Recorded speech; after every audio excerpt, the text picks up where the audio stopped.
the predecessor of this phone that I'm going to show you right now, I already called the most disappointing phone from, I think it was last year. And when the successor came out, only replacing one sensor in terms of cameras and upgrading the SoC, not even the display, and talking a little bit about upgraded speakers and such things and headphone jack. I was not really convinced to buy it because it's just a waste of time, another 1,500 euros or what they wanted for this to be able to use it and test it out. But now, back then I said at least they have to upgrade finally their telephoto sensor, and I was also hoping for the selfie camera for me to pick it up again. Now they have at least updated the telephoto sensor. So I've got one here, the Sony Xperia 1 Mark 8. So let's get started.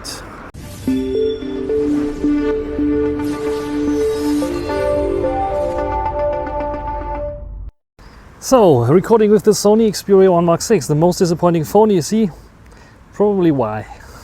I'm using it in its Pro video mode to check out this gorgeous redesign of the back of the Sony Xperia 1 Mark 8. You can see, because they finally gave us the rumored, for the 1 Mark 6 already, triple 48 megapixel sensors here, a little bit of the design had to change to make room for the larger 1/1.56 inch kind of telephoto sensor that they replaced from the abysmally small, even smaller than the selfie cam kind of sensor they provided with the previous generation. So the 1 Mark 8 has still the same main camera sensor that we used to use on the 1 Mark 5. We have the upgraded ultra-wide angle 1/1.5 inch size sensor that is indeed the same sensor size, maybe even the same sensor that we now have on the telezoom as well. So this makes it quite interesting. One thing that they omitted, however, is the selfie cam, and you can see already from the screen, yes, this is basically the same screen as we had on the 1 Mark 6 or the 1 Mark 7. For that matter, maybe tweaked a little bit with brightness there. Colors outdoors, it's nice and readable, no issues there at all, even in sunlight.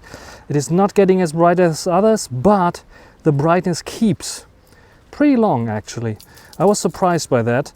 So Sony has apparently done their thermal management correct here this time around. So this is the display. We have also the black version, there's a red version I think available and a silver version available. As I have the 1 Mark 6 as silver version or white version, I am choosing the black version here. Hard to focus on, but there is an Xperia logo here embedded into the side, and the material here is not this this is a bit of a scratchy material here that can scratch your fingernails. So it appears to be a bit durable, more durable than usually. Then what we have here is a camera setup that is shining with Zeiss T-Star coating, the Sony logo here, and a microphone hole at the back, as well as dual tone, quadruple tone flash, as it seems. So this is pretty nice, I think. For the phone we still have, of course, the easily removable SIM card slot there at the bottom. USB Type-C 3.0, of course. Still abysmal charging speeds, like very, very slow if you compare it like that. Even iPhones and Samsung phones have now faster charging speeds.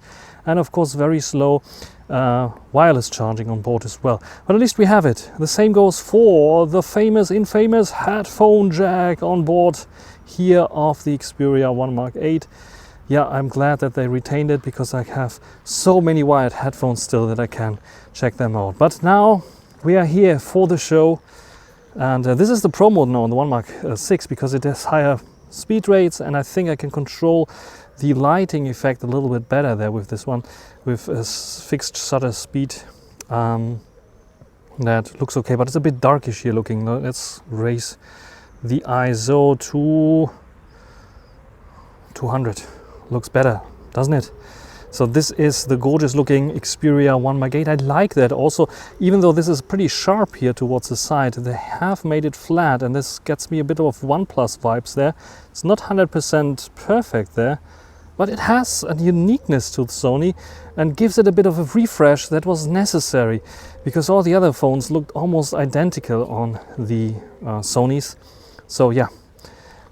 We are here for the cameras, of course, and for testing the camera, so let me dig right into it, and we start with the selfie cam that is still 12 megapixels.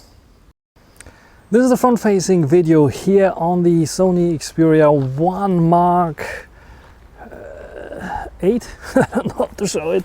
1 Mark 6, this at least was working somehow. I don't not even sure how to show 1 Mark 8 with one hand, so I have to figure that out still. Anyway, it's a bit of a disappointment hardware wise, because we still have the same 12 megapixel sensor that it's getting a little bit old already. What about HDR? Maybe with the sun? Maybe they improved a little bit thanks to processing here. But it's the standard settings there. I don't use the wide mode here, because this turns stabilization from high quality to standard. I think in this kind of situation, still possible. I think, what do you need the selfie cam for here on the Xperia device? Just probably for taking some video calls. Nothing else. You don't want to take selfies, or do you? Let's check out some selfies. Looking at the selfie on the first glance, if you just don't zoom in, it looks okay-ish. We have a bit of HDR, even though not the best, and I look nice and sharp. But if you zoom in to 100% view, you can see the oil painting effect here tremendously. You can see a bit of overexposure, so it's struggling a little bit more with HDR. You just see that this is just a low megapixel sensor and a bit of an older one. It's sharpening everything up. It's not redrawing eyebrows so much or using AI to do such things. It's just sharpening everything very up, and it's locking details simply. But the rest is okay.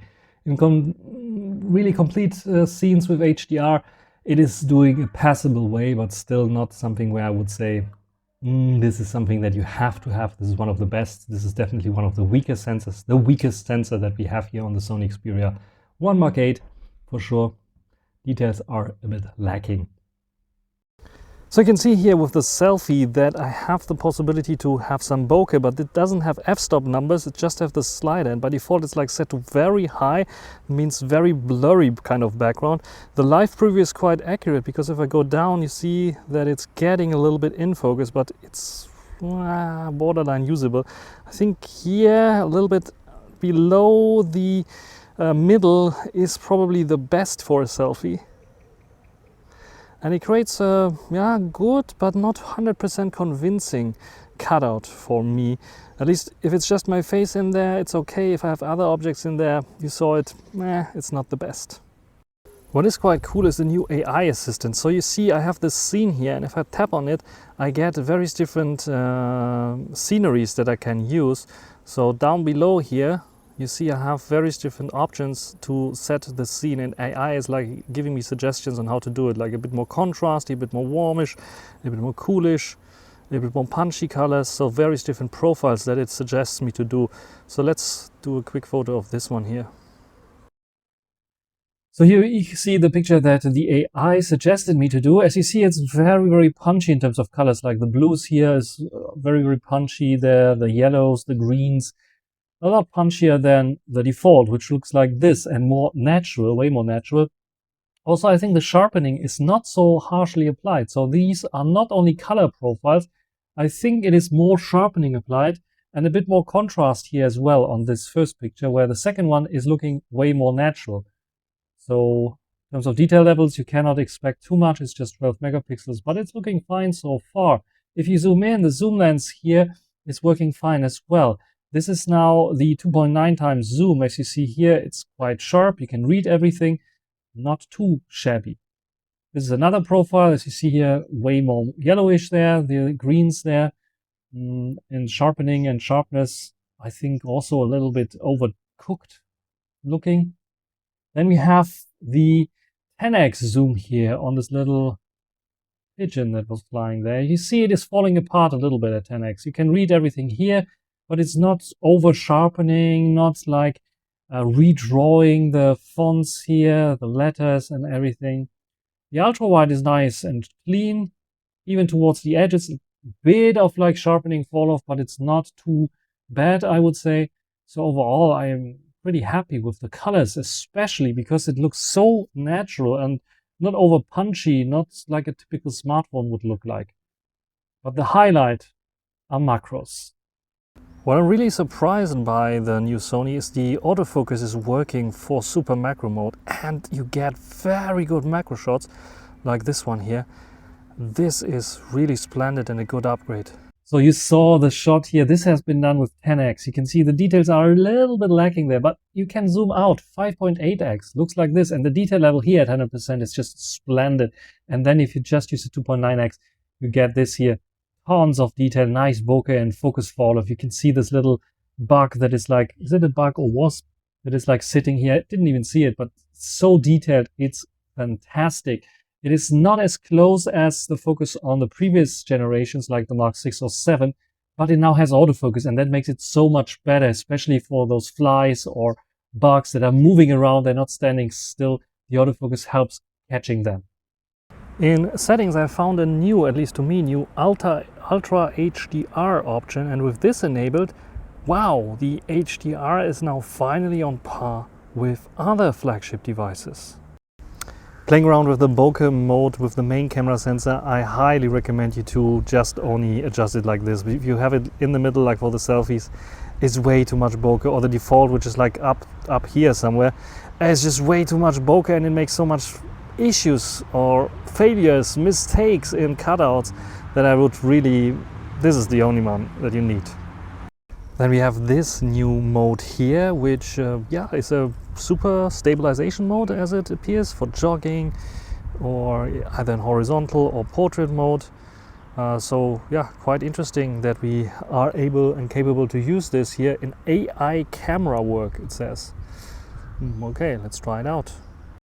So let's run a bit. What I noticed is that we have a full HD 30 frames per second cap on this one, and you can only utilize the main or the ultra wide angle. By default, it's using the ultra wide angle to get better stabilization. So what do you think about this? And it's quite shaky. I'm shaking it quite around. Hopefully the stabilized footage looks good. What is quite interesting, in previous Sony Xperia devices there was an AI zoom option or some kind of algorithm that helps with zooming in. This is missing completely from the settings. And this means there's no AI enabled or no AI involved into zooming, which is a refreshing difference. Yeah, there's a bit of AI here that gives us like some kind of suggestions on how the profile should look like. Sometimes it disappears, I'm not sure why. Anyway, but yeah, no AI zoom improvements, and yeah, the pictures look then, of course, like non-AI, just digital cropped. There's a 48 megapixel mode available as high res, but it is only available for the main camera sensor, which is a bit of a bummer. But with it, I can borderline get a macro kind of shot, but look at how long it will take it. Others are even quicker in 200 megapixel shots. Detail level, however, is okay for a 48 megapixel shot. You can crop in quite significantly and get, yeah, nice details. Not only here, but also on this here with nice bokeh, and you can even use then the main camera sensor for close-up shots, as the detail levels are quite good. But if it's not flowers, if it's people from the other side of the street, yes, you can borderline get this as well. Up until here, I would say, it is still a good shot for an 48 megapixel shot. Still, I would like it to have it also for the ultra wide angle and the telezoom, especially for the telezoom. Sadly, it's only available for the main. For the main video, I start with the main camera sensor. It's still the same sensor that we had before, 1/1.3 inch size sensor, or 1/1.28, doesn't really matter. It's a bit of an older kind of sensor. I really wish that Sony would put some of their new Leica sensors in there that have a bit more functionality, maybe offer a little bit better quality as well. But stabilization is fine. Sony is known for that. Colors are fine, especially for pictures, even the selfie pictures. I like the colors a lot, even though I think the quality, if you zoom in especially, is not holding up with others. I think the colors, and in this daylight condition, It's wonderfully captured there. It's a bit of fresh air, and I think they tweaked the colors a little bit. How about the software here for video recording? Because I think they tweaked also a little bit here, made it a little bit better than it was before. What they didn't fix completely is a bit of like the application itself, so it's still locked to I think 30 frames per second. So the viewfinder, even if you go to 120 frames per second recording, which this camera can do, 4K 120 frames per second that is, it's still locked into 30 frames per second, which is a bit of a shame. Anyway, what do you think about the quality here? And now let's jump to the ultra wide angle, which is also a pretty large sensor here. So this is the ultra wide angle. You saw it has a bit of a zoom animation. I think they tweaked it a little bit, but it's still far away from Oppo, Vivo, iPhones, Samsungs, or all the rest of them that have fluid animations here. This is a bit of stuttery, but this is the ultra wide angle, which is not so ultra wide. It is wider with 60 millimeters. I wish they could do a little bit more with this one here actually, but it's good for vlogging. I think for videography with this one, especially also a bit of a lower light situation, shadow situations. This one might be the better choice, even comparing it to the larger sensor, tiny bit larger sensor that we have on the Vivo X200 Ultra, X300 Ultra with a 101.28 inch size sensor. This one here has a bit more cropped in view by default. That might be better for vlogging, especially with high quality stabilization enabled. We get around what I would say 18mm, 19, maybe 20mm, which I would prefer as ideal vlogging kind of focal lengths, because it is a little bit wider than the 24mm or 23mm that we have normally, but it is not too wide, as I think the 14mm on the Vivo is. And stabilization is also working fine, I think, so far. So what do you think about this one here? And I think we do also a little zoom test with a new periscope zoom that we have a lot, with a large 48 megapixel sensor. Also the same, I think the same sensor that they use for the ultra wide angle. Also 48 megapixel, also 101.5 inch size sensor. So let's try to zoom in on the door there. 2.9x zoom here. This is the real-time zoom performance. You saw it struggling a bit and really being a bit stuttery. Now let's go to 5.8 times, which is like as in sensor crop, and then we can go to 10x as well. It's a bit more smooth, and the maximum is 17.5x here. Stabilization is a bit shaky on screen. Hopefully it is keeping up. Colors are looking nice, maybe a bit darker than reality, but otherwise nice. But look at this zoom switching capabilities. It's so slow. Why? Sony, you were listening to me about the periscope zoom, finally upgrading it. What I want, because I know that next year probably the Selfie finally will get an upgrade, maybe also a square kind of sensor, a bit larger kind of sensor. We know all these things when the Chinese do it, when Apple is doing it, the Chinese do it, and then you finally, after 2 years, keep up with it or caught up with this as well.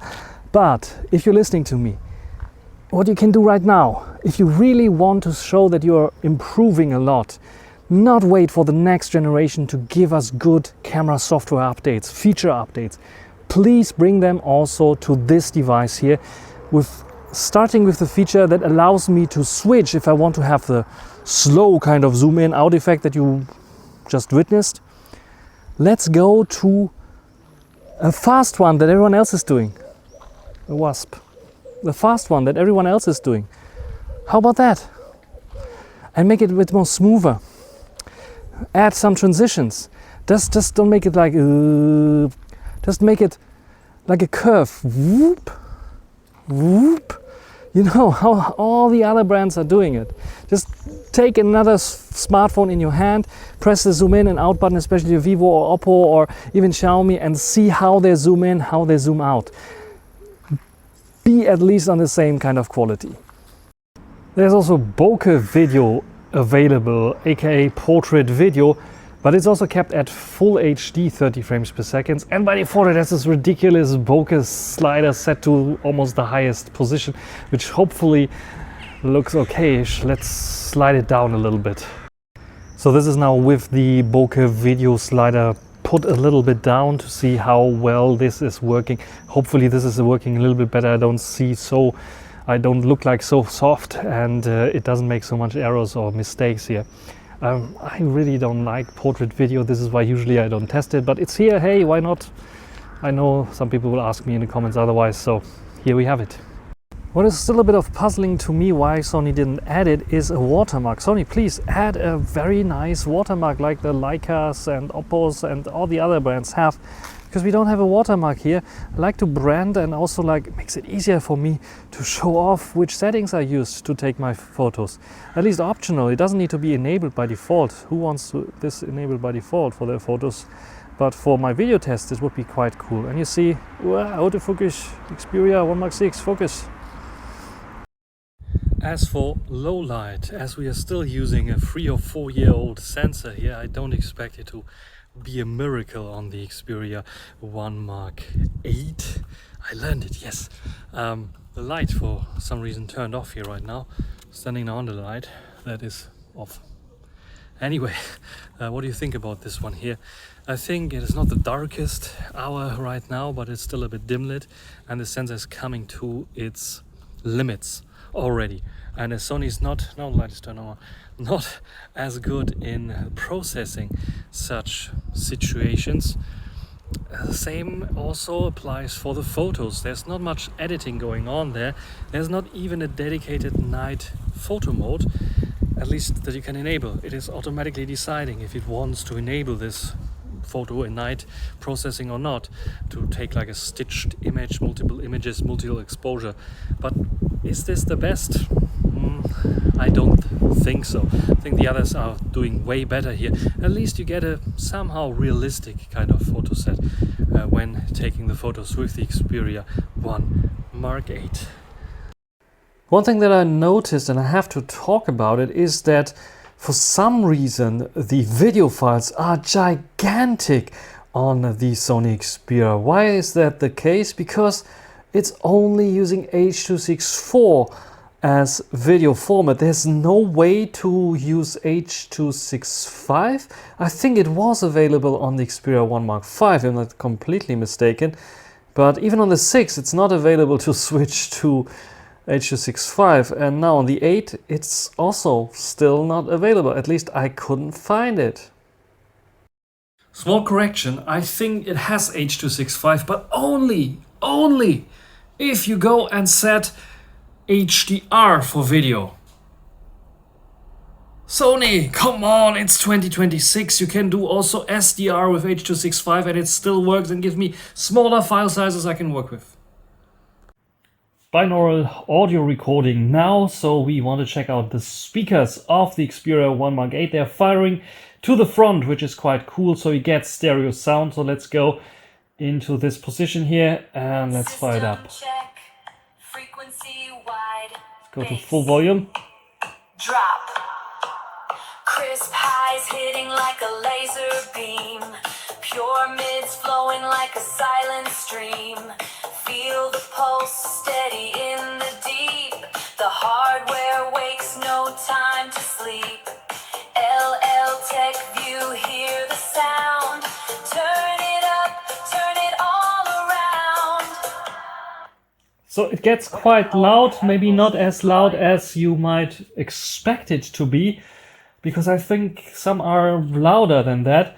But it's pretty good sound. It's good mids, it's good bass, it's good highs. It's a good sound. So conclusion, Sony Xperia 1 Mark 8.